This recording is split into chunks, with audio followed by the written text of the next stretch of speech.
काव्य मंजूषा अर्थात काव्य का पिटारा। इस पिटारे में अब से हर रविवार मैं काव्य रस की बातें करूंगा और किसी एक प्रसिद्ध कवि की कविता पढ़ूंगा। रस अर्थात आनंद, और आनंद के बिना काव्य नहीं हो सकता। हिंदी काव्य में 9 रसों की प्रधानता है। वात्सल्य और भक्ति रस को मिलाकर इनकी संख्या 11 हो जाती है। आज मैं आप लोगों के समक्ष वीर रस की कविता प्रस्तुत करने जा रहा हूँ। यह रामधारी सिद्धंकर द्वारा रचित कुरुक्षेत्र की प्रथम सर्ग के भाग 1 से लिया गया है। तो लुत्फ उठाइए आज की कविता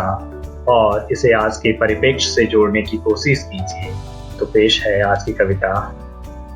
वह कौन रोता है वहां, वह कौन रोता है वहां, इतिहास के अध्याय पर इसमें लिखा है, नौजवानों के लहू का मोल है, प्रत्यय किसी बूढ़े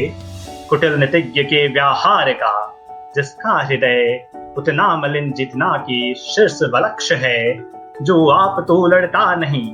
कटवा किशोरों को मगर, आश्वस्त होकर सोचता शोणित बहा, लेकिन गई बचलाज सारे देश की, और तब सम्मान से जीते गिने नाम उनके, देशमुख की लालिमा है बची जिनके लुटे सिंदूर से, देश की इज्जत बचाने के लिए या चढ़ा जिनने दिए निजलाल हैं। ईश जाने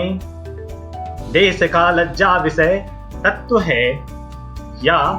कि केवल आवरण उस हालाहल सी कुटिल द्रोहाग्नि का, जो कि जलती आ रही चिरकाल से, स्वार्थ लोलुप सभ्यता के अग्रणी नायकों के पेट में जठराग्नि सी, विश्व मानव के हृदय निर्द्वेष में मूल हो सकता नहीं द्रोहाग्नि का, चाहता लड़ना नहीं समुदाय है, फैलती लपटें विषैली व्यक्तियों की सांस से,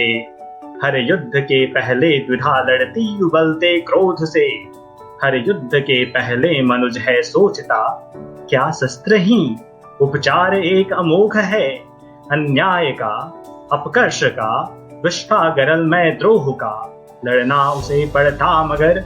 और जीतने के बाद भी रणभूमि में वह देखता है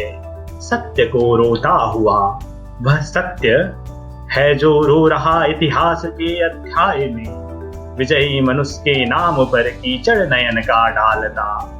उस सत्य के आघात से है झंझना उठती शिराएं प्राण की असहाय सी,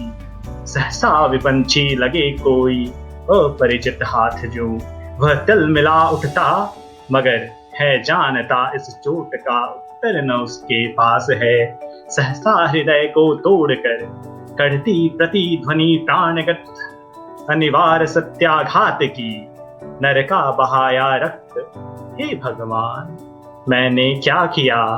लेकिन मनुज के प्राण शायद पत्थरों के हैं बने, इस दंश का दुख भूल कर होता समर आरूढ़, फिर मारता मरता विजय पाकर बहाता अश्रु है, यूं ही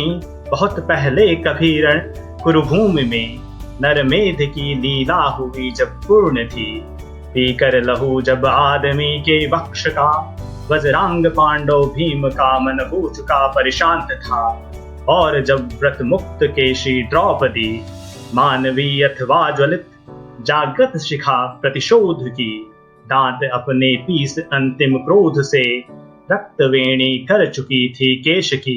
केश जो 13 बरस से थे खुले, और जब पविकाय पांडव भीम ने द्रोण सुत के शीस की मणि छीन कर हाथ में रखती प्रिया के मग्न हो 5 नन्हे बालकों के मूल्य सी, कौरवों का साध करने के लिए या कि रोने को चिता के सामने, शेष जब था रह गया कोई नहीं, एक वृथा एक अंधे के सिवा, एक वृथा एक अंधे के सिवा। धन्यवाद।